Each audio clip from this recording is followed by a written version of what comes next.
Olá, pessoal, sejam todos bem-vindos ao Conversa Aberta. Eu sou Simone Hanada, jornalista, cerimonialista, e aqui a gente sempre tem temas muito interessantes com pessoas inteligentes. E o assunto de hoje vai tratar sobre a vacinação do coronavírus, a vacinação contra o coronavírus. E para isso, eu convidei para estar conosco a Lígia Nerger, que é enfermeira da Divisão de Vacinação, de Imunização da Secretaria de Estado da Saúde do Governo do Estado de São Paulo. Eu vou convidá-la aqui, vou chamá-la para estar conosco. Vamos lá.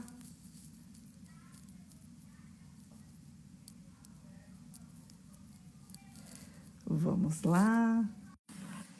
Sejam todos bem-vindos, Lucas Batista, Mari, né? Si Souza, a Hiromi também. Estou aqui aguardando só a Lígia Nerger. Olá, Lígia, doutora Lígia. Tudo bem? Tudo Seja bem, você? Vou chamar você de Obrigada. Lígia, porque eu te conheço há muitos anos. Pode chamar, porque a gente já tem esse contato já faz tempo e, na verdade, eu sou enfermeira, né? Então, não tenho nenhum título de doutora. A gente acaba falando doutora pelo tratamento que a gente acabava tendo dentro das entrevistas, mas ótimo. Lígia, eu gostaria muito que você esclarecesse hoje para nós como é que está toda essa situação dentro desse cenário atual que a gente tem, em que o Brasil ele se encontra numa situação que a gente está com cerca de 200 mil mortes até o momento pela questão da pandemia do coronavírus, né? E a gente tem uma nova situação atual, que é a confirmação de 2 casos dentro do estado de São Paulo, que seria do coronavírus variante inglesa.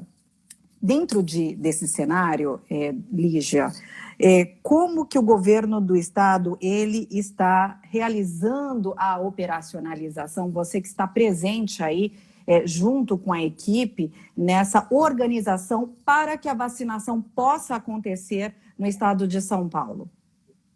Então, Simone, na verdade, assim, o estado de São Paulo pretende realizar a campanha de vacinação a partir do dia 25 de janeiro, se estendendo até o dia 28 de março. Então, serão 9 semanas de campanha de vacinação. E a vacina, ela precisa de 2 doses para que a pessoa esteja com anticorpos protetores, né, adequadamente, de acordo com os estudos, né. A gente ainda vai entrar em contato com as informações com relação à vacinação que prioritariamente ou que o governo do estado estará utilizando para vacinação no estado de São Paulo, que é a vacina da Coronavac, né, que é da Sinovac, em parceria com o Butantan. O Instituto Butantan ficou de divulgar todo o estudo realizado, o estudo de fase 3 desta vacina, agora, amanhã, né? Então, a gente vai receber as informações deste produto e se espera que, com isso, ocorra o seu registro para a vacinação no estado, né, junto à Anvisa, né. Então, o registro, ou, a princípio, ele vai ser solicitado uma autorização de uso emergencial, né, para vacinação de um público eleito como grupo prioritário para a vacinação nesta primeira fase, porque a campanha de vacinação foi dividida de acordo com a disponibilidade de doses e com o risco maior de adoecimento ou mesmo da transmissão da doença em grupos prioritários para a vacinação, né? Começando com os trabalhadores da saúde, no dia 25 de janeiro, né? Também, né, neste dia, a vacinação da população indígena e das pessoas que são os quilombolas, né? Posteriormente a isso, depois, lá, em torno do dia 8 de fevereiro, a população com 75 anos ou mais serão incluídos na campanha de vacinação. No dia 15 de fevereiro, a população de 70 a 74, e no dia 22 de fevereiro, de 65 a 69, e já em março, no dia 1º de março, a população de 60 a 64 anos. É claro que, a partir do momento que as pessoas comecem a tomar vacina, tem que ficar claro que a segunda dose é que, de fato, vai conferir a proteção, né? Então, o intervalo de estudo recomendado pelo laboratório produtor atualmente é em torno de 14 a 28 dias, mas o recomendado é que se faça num intervalo, a segunda dose no intervalo de 21 dias, né? Então, é mais ou menos isso que se pretende fazer, e posteriormente a esta primeira etapa, vai se estudando quais os grupos mais vulneráveis e quais os grupos que serão incorporados na campanha de vacinação.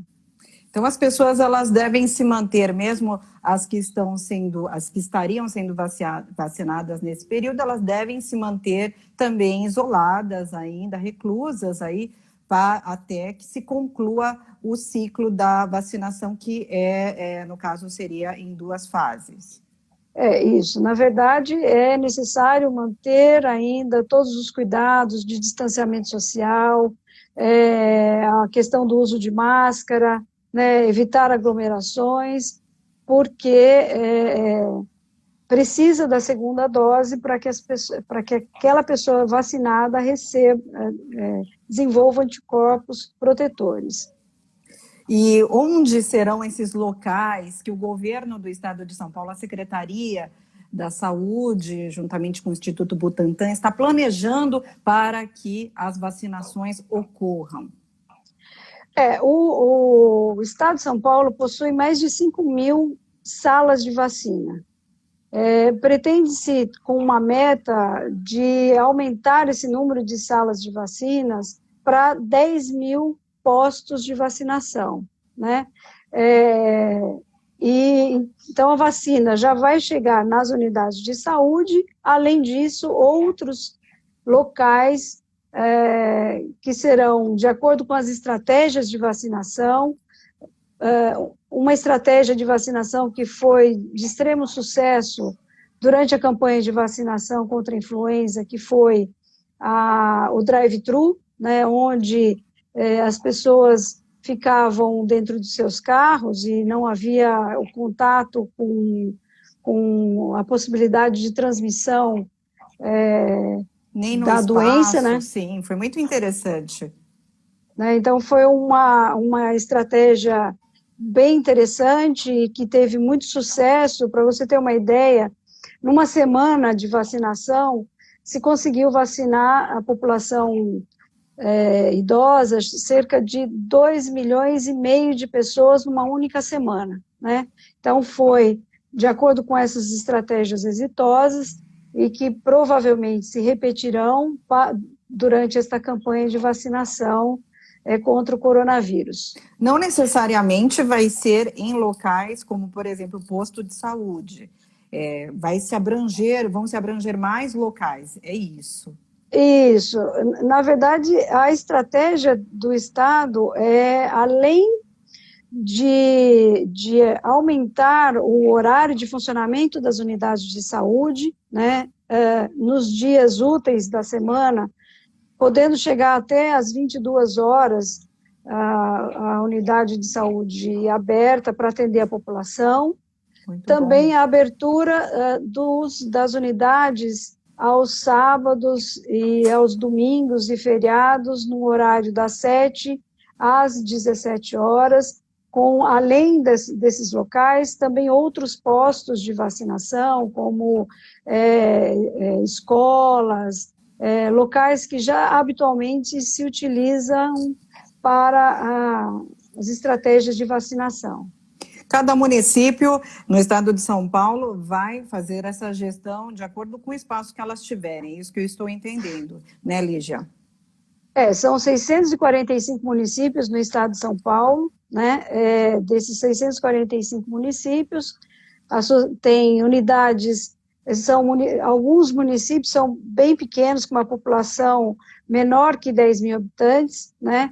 Para vocês terem uma ideia, o estado de São Paulo, cerca de quase 503 municípios, tem a população menor que 35 mil habitantes, então, cada local vai estudar a melhor maneira de atingir esse público, o público-alvo de vacinação, de acordo com o cronograma de vacinação. Tem cidade que, por exemplo, deve ter só 2 postos de saúde, às vezes não tem nenhum hospital específico, porque não atende o número de habitantes, né? Tem um hospital só na cidade do lado. Então, eu imagino que essa adaptação de escolas, como você mencionou, ela vai acontecer aí pelas regiões da região do interior, né? Principalmente em algumas cidades. Mas, Lígia, eu queria que você falasse um pouquinho, porque a gente está aí numa situação em que tem um número que diz que 40%, né, no Brasil, 40% das internações atualmente, elas estão com as pessoas entre a idade de 20 a 30 anos. Então, a gente está vivendo aí um cenário bastante diferente daquele cenário inicial, no início da pandemia. E o que você pode dizer a respeito disso? Inclusive porque a vacinação ela vai acontecer nesse primeiro momento para um público diferenciado, que não é esse público, que inclusive é o público que está talvez se contaminando muito mais facilmente. O que você pode dizer para essa situação, esse cenário? A campanha de vacinação, como eu disse, ela está voltada para o público de maior risco. Para vocês terem uma ideia, cerca de 70% dos óbitos causados pela Covid-19 na faixa etária de 60 anos ou mais. Por isso que o Ministério da Saúde está elegendo este público para a vacinação. E o profissional de saúde, por conta do risco de se contaminar e também de transmitir para as outras pessoas a doença, né? Agora, o que se tem observado é que este público jovem está cada vez mais se aventurando, vamos dizer assim, em sair para procurar diversão em bares e baladas, bailes clandestinos, né? Sem o devido cuidado, né? Sem o devido distanciamento, utilização de máscara, né? E com isso faz com que, lógico, se as pessoas se expõem mais, é lógico que vai ser transmitido para esse público, né? E fora da questão do risco de se essa pessoa contrair esta doença, poderá transmitir para os integrantes da sua família, né? Que são os avós, os tios, né? E que esses são os que mais têm tido complicações e os óbitos, como eu já falei, 70% dos óbitos causados pela Covid-19 é na faixa etária de 60 anos ou mais. Você acha, Lígia, que houve um relaxamento das pessoas a respeito aí da preocupação de contaminar o outro, principalmente por conta desse período aí de fim do ano, né? Até pelo fato, talvez, das pessoas estarem um pouco mais cansadas. O que você acha, Lígia? Eu acho que, assim, a população, de fato, tem cada vez mais diminuindo os cuidados necessários, né? Que é lamentável, né? E, de fato, é um público que se expôs mais durante esse período de festas de final de ano, né? Houve a gente ficou sabendo de locais que teve bailes clandestinos, né? Então as pessoas se expuseram muito mais, e um assim, receio da comunidade científica e da comunidade médica é justamente a questão de que, com isso, ocorra um aumento dos casos de internação, né? Que hoje a gente já sabe que tem alguns locais que já estão com 90% a 95% dos leitos destinados para a Covid ocupados, né? E a internação por Covid não é uma internação que tem uma resolução rápida, né? A gente tem relatos aí de muitos casos de 14 dias de UTI, então é uma internação longa de muitos dias de UTI, e se você tiver um aumento do número de casos, vai ter mesmo um impacto que não se quer no atendimento das pessoas, ou seja, você vai ter um número muito grande de pessoas procurando atendimento e não vai ter leito suficiente para atender essa população. Lígia, eu acho que oscilou um pouquinho o som, eu não sei se de repente aconteceu alguma coisa no microfone. Agora melhorou. Que entrou uma ligação. Tá ok. Lígia, é o seguinte, eu queria te perguntar, você com a sua experiência, você foi coordenadora de vacinação no município de São Paulo por muitos anos, e foi lá, inclusive, que nós nos conhecemos. O que você acha a respeito dessa vacinação? Porque, aliás, da vacina em si, eu queria a sua opinião também como profissional e como pessoa, porque muito se diz a respeito da questão da realização dessa vacinação. Tem até um infográfico, eu não sei se eu vou conseguir colocar aqui, eu vou tentar colocar, sobre o tempo de elaboração das vacinas, que as pessoas, inclusive, comentam muito a respeito disso.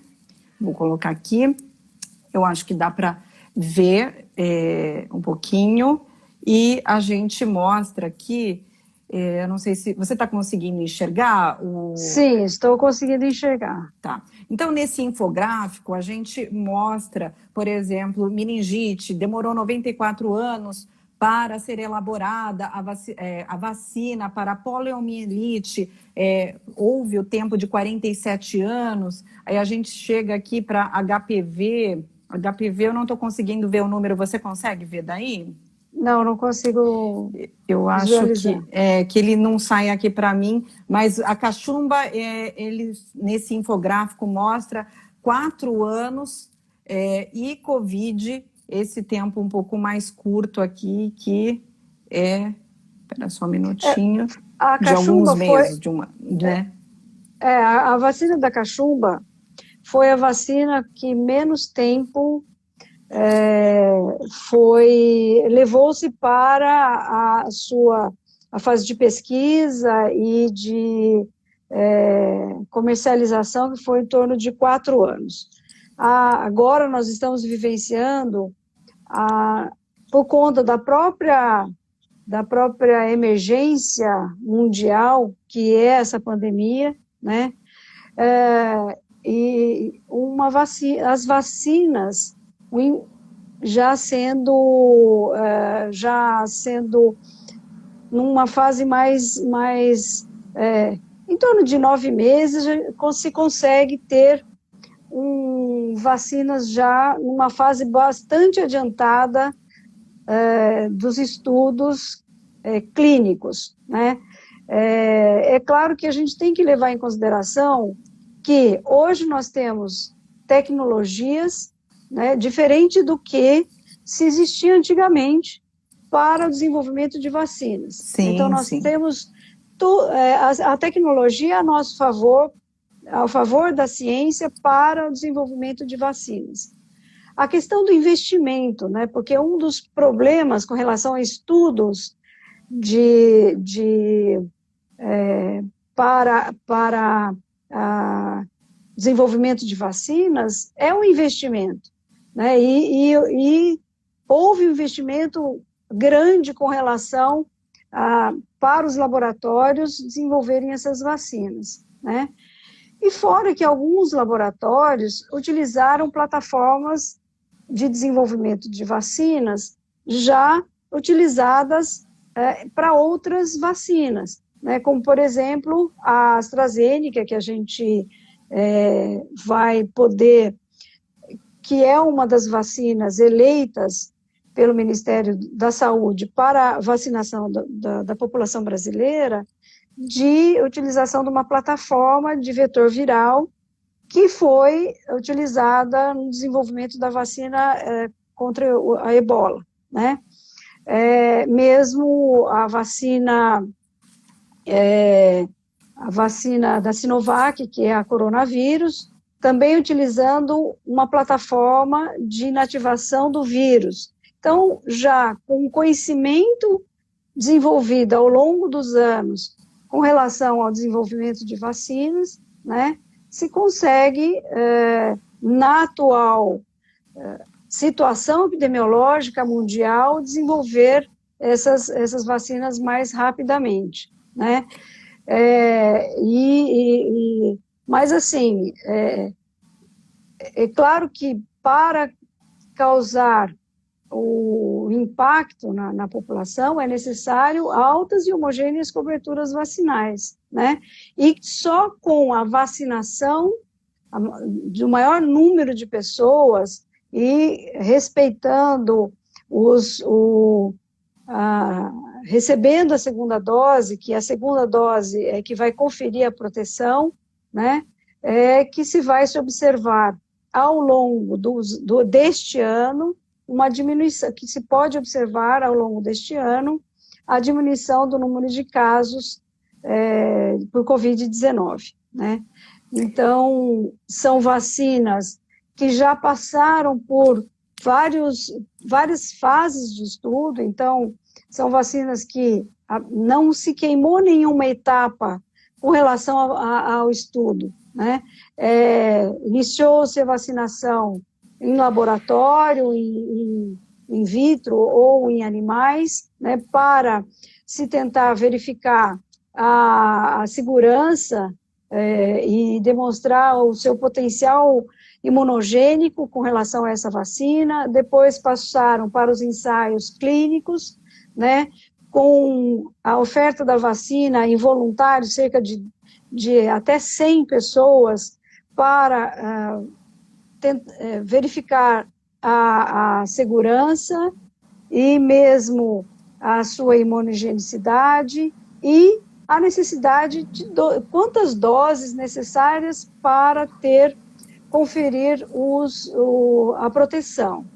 Após esse período de fase 1, passa-se para o período de fase 2, onde aumenta o número de voluntários que serão testados, onde será testada essa vacina, e aí vai se tentar obter mais dados com relação a essa segurança e os dados de proteção, né?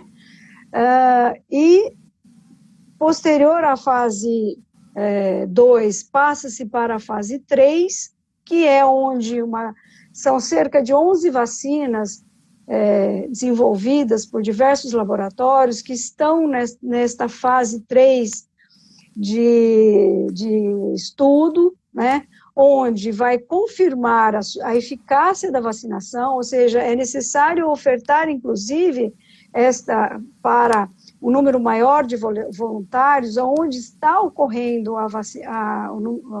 os casos da doença, para que, de fato, se verifique se aquela vacina vai conferir a imunidade, né, e verificar a possibilidade de eventos adversos, ou seja, como é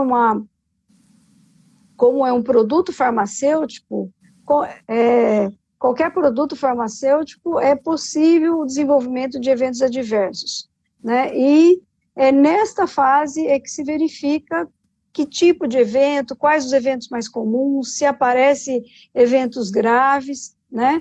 E é neste estudo também que se verifica e que se oferta a vacinação para diversas segmentos da população para verificar em qual grupo esta vacina ela é mais eficaz, né? E é uma parte do estudo que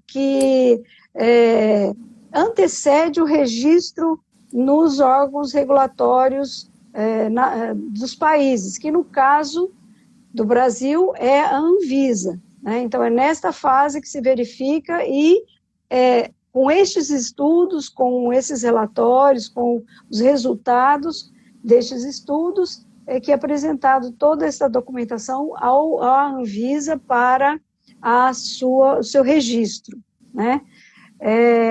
Hoje tem cerca de 212 vacinas em estudo no mundo, né? 212? São 212. Só são para bastante, coronavírus. Só para coronavírus, sendo que 164 estão num período pré-clínico, ou seja, ainda em estudo em animais ou in vitro, né? 21 estão no período de fase 1, 13 estão ainda num período de fase 1 e fase 2, 3 vacinas no período de fase 3 e 11 vacinas no período nos estudos de fase 3, né?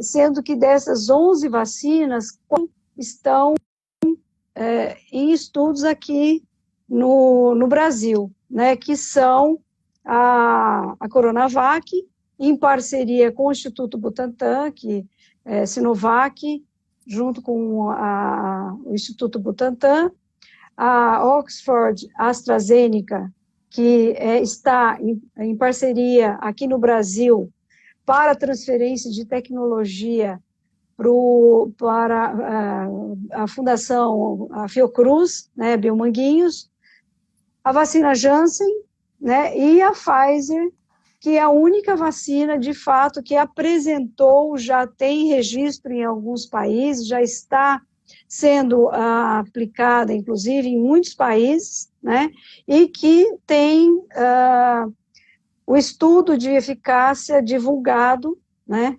onde demonstrou-se que é uma vacina segura, né, e que com a primeira dose, as pessoas que receberam a primeira dose, 50% das pessoas que receberam a primeira dose tiveram um nível de anticorpo, e a segunda dose, depois, com intervalo de 21 dias, né, se demonstrou uma eficácia de 95%. Então, é uma vacina que já tem o seu registro em alguns países para registro na autorização de utilização emergencial e os seus estudos divulgados e amplamente, né? Enquanto que mesmo a Coronavac, a Oxford, a AstraZeneca ainda não divulgaram os seus estudos, mas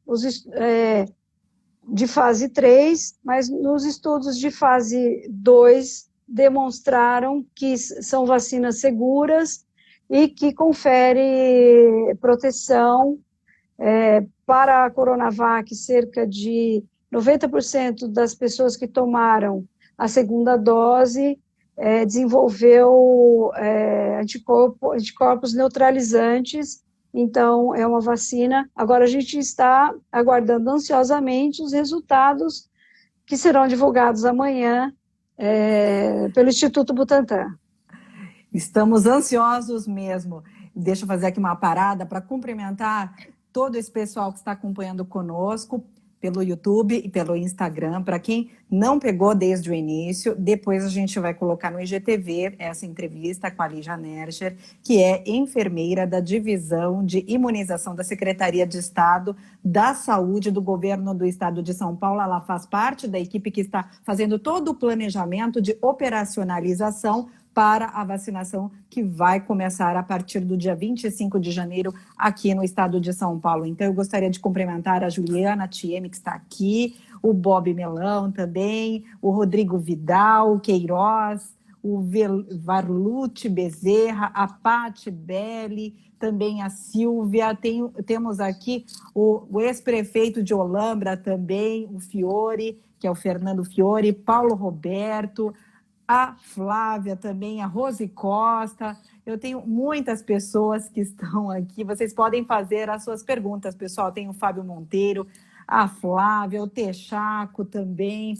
E fala um pouco para a gente, Lígia, a respeito dessa insegurança sobre vacinação, porque muita gente está insegura, né? Fala assim, eu não vou tomar vacina. Mas isso eu estou falando muita gente, mas ainda bem que esse muita gente não é a maioria, é a minoria. Pelo que se sabe aí, grande parte da população está aguardando ansiosamente essa vacinação ocorrer e as pessoas esperam já estar vacinadas aí no período, pelo menos, do primeiro semestre. A gente sabe que não vai ser possível fazer a vacinação para toda a população de uma vez, obviamente, como você bem colocou, tudo ocorrerá por meio de etapas. Porém, eu gostaria que você destrinchasse um pouquinho essa questão desse histórico que existe no país sobre o medo da vacinação.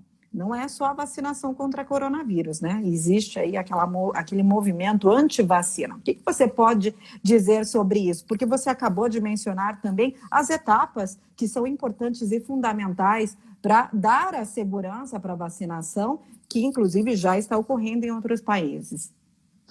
Isso é um tópico bastante importante, porque hoje mais de 40 países estão já vacinando a sua população, seja elencando grupos prioritários, países menores, já pensando numa estratégia diferenciada, né? E temos aí o Israel, que está com a liderança de número de pessoas vacinadas, o país com o maior número de pessoas vacinadas é Israel, né? Então, é importante que as pessoas entendam que as vacinas são a forma mais eficaz de proteção contra as doenças, né? Nós temos um programa nacional de imunizações que é extremamente reconhecido mundialmente, porque oferece oferece gratuitamente 100% das vacinas recomendadas pela Organização Mundial da Saúde, e foi graças à vacinação que a gente não tem mais casos de poliomielite no Brasil desde 1989, e o que a gente não quer é o retorno dessa doença no nosso país, né? A gente observou, por conta da queda da cobertura vacinal, a circulação, por exemplo, do sarampo, que a gente já tinha recebido os certificados de eliminação do sarampo em 2016, e o sarampo em 2018 voltou a circular e nós perdemos o certificado de eliminação da doença em 2019, onde tivemos muitos casos do sarampo aqui no estado de São Paulo, com 18 óbitos, né? Então, acho que foram cerca de 17 mil casos de sarampo, com 18 óbitos, e ainda continua circulando a doença no estado de São Paulo. Se continua circulando é porque as nossas coberturas, ainda existem pessoas não vacinadas, né?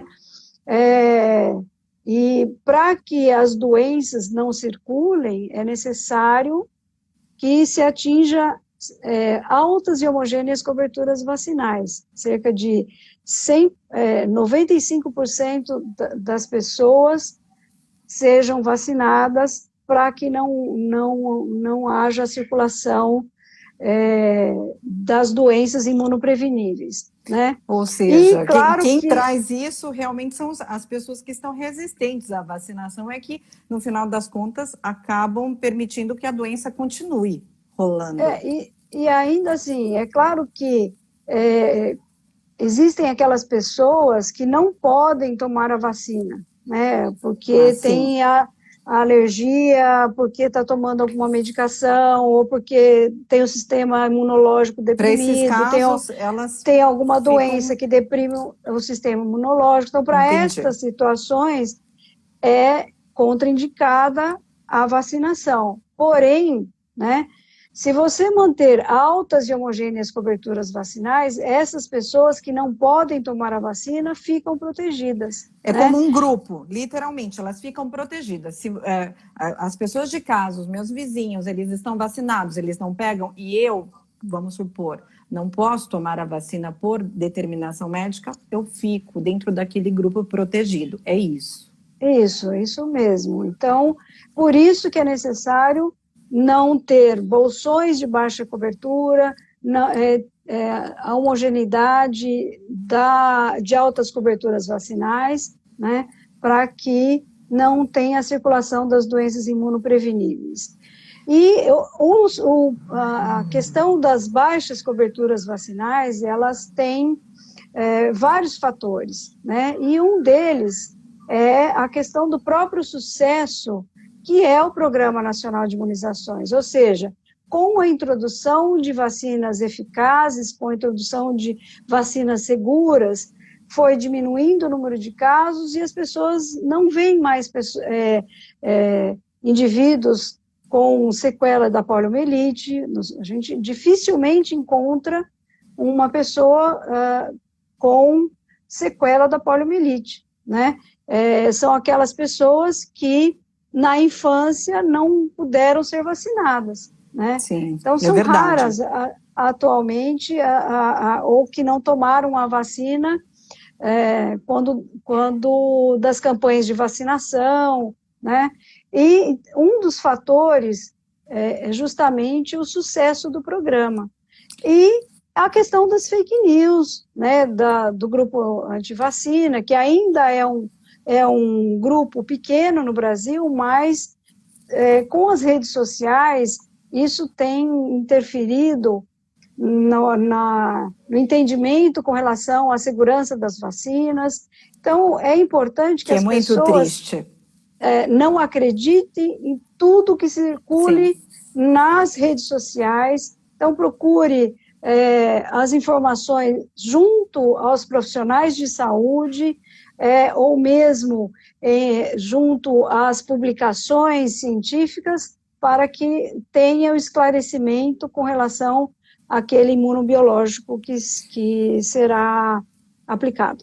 E isso é muito importante, Lígia, porque nós temos muitos vídeos rolando aí, como você mesmo mencionou, que são fake news, que as pessoas recebem, inclusive por WhatsApp. Na minha família, muitas pessoas recebem por WhatsApp essa questão de não tomar a vacina, do perigo da vacina, o perigo entre aspas, porque não há perigo a partir do momento que a gente sabe que existe todos esses testes científicos, como você bem colocou aqui anteriormente. Para quem não está chegando agora, a Lígia Nerger, ela está mencionando aqui a segurança sobre a vacina, não só a vacina contra a Covid, eu estou falando também de todos os tipos de vacina, ok? Lígia, tenho aqui também, então muito cuidado, pessoal, muito cuidado mesmo com as fake news, com aquelas informações que vocês recebem pelo WhatsApp, vídeos com alguns comentários de pessoas anti-vacina. Isso é fundamental, procurar os órgãos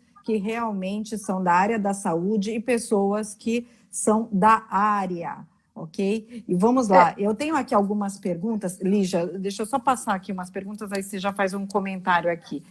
O José Fernando Lefcadito, que é um grande jornalista, ele inclusive é o meu chefe, ele pergunta: a imunização ocorrerá apenas com as 2 doses? A Juliana Thieme, ela pergunta aqui, ela fala: mesmo após a 2ª dose, devemos manter os cuidados, pois, apesar de protegidos contra a doença, podemos ainda ser veículos de transmissão, certo? É isso mesmo?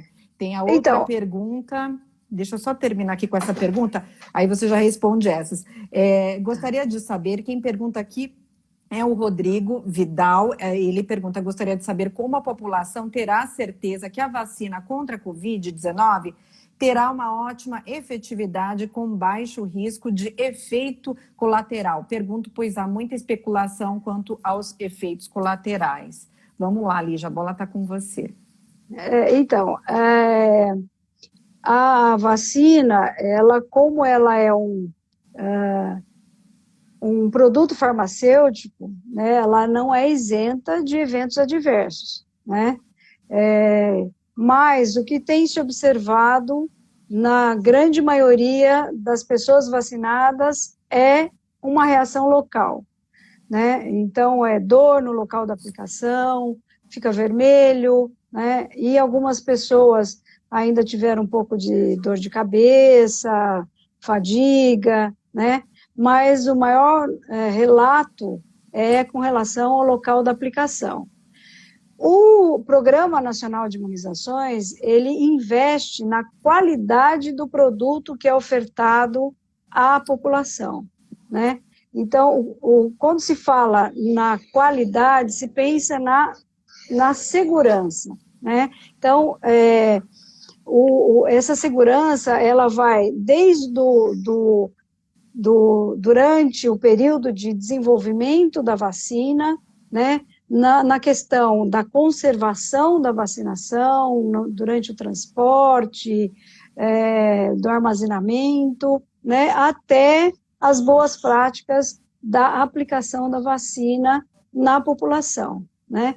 E quando a gente também fala em segurança, em monitoramento de segurança, há um investimento muito grande com relação à farmacovigilância, que é a investigação e a notificação e a investigação, um sistema de notificação e investigação dos eventos adversos, seja eles os eventos mais leves, né, por se tratar inclusive de uma vacina nova, né, até os eventos de maior gravidade, né, mas isso é um sistema que já está implantado já desde 1989 no estado de São Paulo, e aí o estado de São Paulo ele foi um pioneiro com relação a esse sistema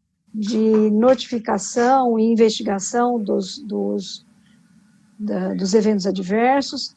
E quando a gente fala evento adverso, ele pode estar temporalmente associado à vacina, mas que, na verdade, nem foi causado pela vacina. Ele está no período pós-vacinação e que é necessário a realização de uma investigação precisa, a realização de exames, para poder, de fato, dizer se aquele evento está relacionado àquela vacina que foi administrada, né? São eventos que muitas vezes ocorrem com qualquer outra vacina, inclusive. Ou mesmo com... Entendendo. E mesmo com o uso de algum medicamento, até um remédio para dor de cabeça, se a pessoa é alérgica, pode desenvolver um evento adverso. Processos alérgicos.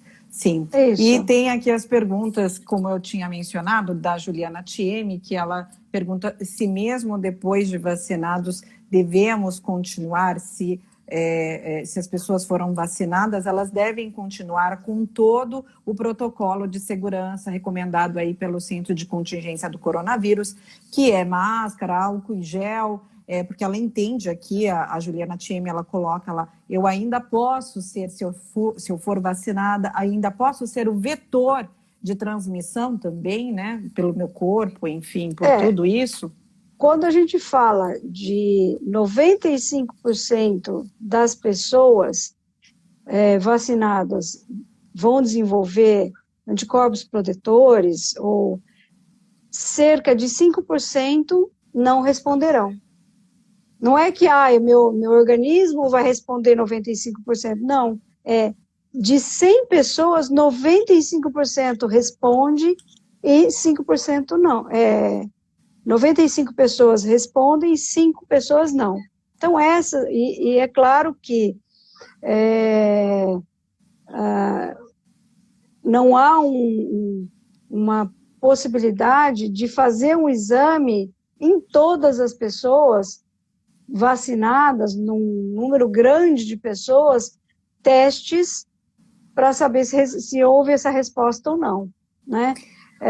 Então, a necessidade de continuar com todos os cuidados, sim, ao longo, pelo menos durante o ano de 2021, com certeza haverá essa necessidade, porque aos poucos a vacina será aplicada na população, né? E aí que a gente vai começar a verificar os efeitos, o impacto desta vacinação nos casos de Covid-19. O efeito em grupo, aquilo que a gente estava falando anteriormente. Gente, vamos ter um pouquinho de paciência. Usar máscara, álcool em gel é um pouco, às vezes, chatinho. É um pouco chatinho, mas a vacinação está aí. E a gente vai ter a garantia aí de preservação de vida, segurança. Isso é o mais importante. Acima de tudo, acima de qualquer incômodo, é a vida, pessoal. Isso é importante de ser colocado. Né, que assim, o que acontece é que na cultura do brasileiro não havia este cuidado, né, de uso de máscara, né, e eu acho que esses cuidados, para algumas pessoas, com certeza vai ser incorporado na sua rotina, né? Então, se você vai num local, vai utilizar um transporte público, onde você está com sintomas respiratórios, você vai acabar utilizando máscara, então não vai ser mais aquele bicho de 7 cabeças, vamos dizer assim, as pessoas te olharem como se fosse um ET, você usando a máscara, né? No caso... É verdade.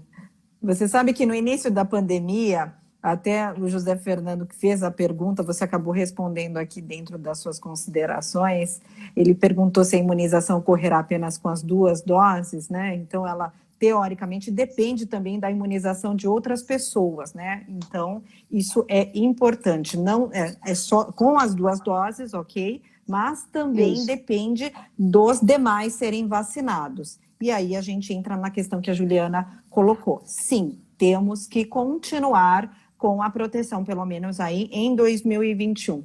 E eu me lembro aqui de uma situação, quando eu saí para almoçar bem no início do ano, com o José Fernando, que é o meu chefe, e aí eu fui de máscara, porque eu estava um pouquinho gripada, e eu fiquei um pouquinho receosa. Eu me lembro que as pessoas olhavam estranhamente para nós. E ele até falou, olha, Simone, se você estivesse no Japão, talvez isso fosse muito normal. Mas as pessoas estão olhando para você como se você fosse um ET. E, infelizmente, naquele período, que foi um período início de janeiro, fevereiro, março, que as pessoas estavam um pouco assustadas ainda e elas não entendiam aquilo. Mas hoje é engraçado a diferença, porque hoje você entra em qualquer estabelecimento, se você tiver sem máscara, pelo menos aqui no estado de São Paulo, eu digo no município de São Paulo também, você, inclusive, tem aquele olhar meio de recriminação, né? Se você tiver... isso mesmo. Exatamente. Então, pessoal, é importante, sim, usar máscara, álcool e gel, e é importante a gente criar essa cultura que é tão segura, não é verdade, Lígia? Sim, é importante manter esses cuidados, né? E cuidados de etiqueta respiratória, no caso de... Não precisa ser o coronavírus, pode ser outras doenças de transmissão respiratória, então você ter a questão de cobrir a tosse, o uso de lenço descartável, né, lavagem das mãos com frequência. Então, essa questão da higiene pessoal é muito importante. E agora, é importante manter neste período de ainda aumento do número de casos, né, que a gente tem visto muito divulgado na mídia, um aumento do número de casos, manter todos os cuidados com relação ao uso de máscara, distanciamento social, evitar aglomeração, né? para que não ocorra a transmissão da doença. Lígia, aqui eu tenho uma pergunta da Patrícia Machado, mas eu acho que a gente já pode até responder aqui. Ela pergunta sobre o calendário pronto para vacinação do COVID, né, da COVID. No início aqui, um pouquinho dessa entrevista, você já falou a respeito, bem no início, você já falou a respeito desse calendário. Para quem não pôde acompanhar, vai lá no IGTV ou no canal do YouTube, Simone Hanada, e vocês vão poder assistir essa entrevista na íntegra, tá? Onde a Lígia também já fala desse calendário. O Ricardo Ramos, ele pergunta, as vacinas em desenvolvimento são eficazes contra as mutações já existentes do vírus, do coronavírus? E quanto, aí o Rodrigo também comenta sobre essa variante, né, a variante inglesa aí, que chega ao Brasil, se essa vacina que a gente vai passar a aplicar agora, ela seria eficaz aí para essa nova situação. E a Aline, ela pergunta também aqui sobre a vacina e também se a gente vai deixar gravado, vai ficar assim no IGTV, vocês podem assistir. E vamos lá, pode falar, Lígia. Então, com relação a essa variante, o que tem se observado é que ela tem uma facilidade com relação à sua transmissão, né? Mas ainda está em estudo, né, se as vacinas que estão em desenvolvimento, ou que estão sendo aplicadas, vai estimular anticorpos protetores para essa nova variante. Acredita-se, quer dizer, toda a comunidade científica acredita que as vacinas, elas também protegerão contra essa nova variante. Certo. Bom, pessoal, nosso tempo está terminando. Eu quero agradecer a Lígia Nerger, que é enfermeira da Divisão de Imunização da Secretaria de Estado da Saúde do Governo do Estado de São Paulo. Ela é uma das pessoas que está aí ajudando a operacionalizar toda a campanha de vacinação contra a Covid-19, contra o coronavírus, que vai ocorrer a partir do dia 25 de janeiro. Quero agradecer a todos os internautas que estão acompanhando conosco aqui pelo Instagram e também pelo YouTube, essa entrevista maravilhosa, esclarecedora. Amanhã a gente tem novas informações a respeito da vacinação, que o pessoal pode acompanhar pelo site do governo do estado de São Paulo, não é verdade, Lígia?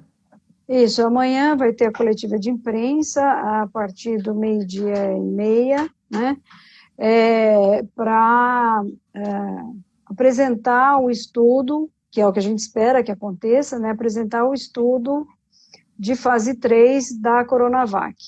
Então, esse cronograma de início da vacinação a partir do dia 25 de janeiro, ele está muito vinculado à questão desta publicação desses estudos e do registro na Anvisa, da autorização emergencial para utilização nos grupos específicos, né, na Anvisa. E pode ser que tenha interferência caso essa vacina não tenha sido registrada em tempo para o início da campanha, né? Outra questão importante é que o Ministério da Saúde também pode, existe uma intenção de incorporar esta vacina no seu cronograma de vacinação, no seu plano de vacinação nacional. Então, isso tudo ainda está sendo estudado e vendo se será possível manter este cronograma de vacinação. Muito bom. Porém, vocês, da Secretaria de Estado da Saúde, estão trabalhando para a realização a partir do dia 25 de janeiro. É isso? Isso. Estamos adquirindo insumos, vendo a questão da logística de distribuição de vacinas, para que chegue em tempo para o início da campanha de vacinação, contando que a vacina esteja disponível no dia 25 de janeiro. Que bom, vamos torcer, vamos orar, vamos fazer todas aqui, todas as forças positivas, pensamentos positivos para que ocorra de fato. Isso é importante e a campanha de vacinação ela não pode se tornar um centro de discussões políticas e sim de eficácia para a segurança da população. Isso é o que a gente sabe, é por isso que nós estamos aqui ansiosos, aguardando por esse novo momento que é a vacinação que ela está para chegar. Pessoal, muito obrigada. Eu só queria colocar queria colocar mais uma questão, que é a necessidade da segunda dose. A vacinação, por exemplo, da influenza em adulto, né? A vacina influenza em adulto, ela é recomendada uma dose anual, não é isso? Sim. Agora, para coronavírus, contra a Covid-19, é necessário que o adulto tome as 2 doses para desenvolver a proteção, né? A gente observa que a adesão da vacinação em adultos, num esquema onde exige mais que uma dose, acaba interferindo na sua adesão, né? Ou seja, o adulto acaba tomando a primeira dose e não vai tomar a segunda. Não vai tomar a segunda dose, mas é importante respeitar o intervalo mínimo entre as doses, e o recomendado é 21 dias, né? Para que, de fato, a pessoa esteja protegida. Bom reforço esse, Lígia Nerger.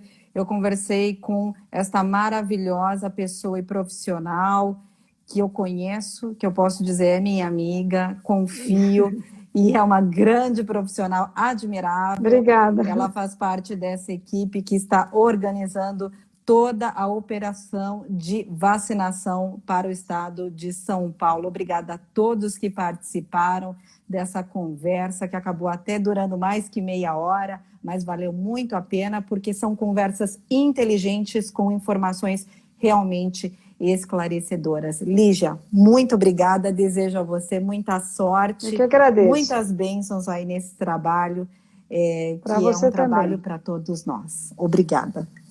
Eu que agradeço a oportunidade de conversar com vocês. Até logo. Até. Um beijo a todos. Um beijo.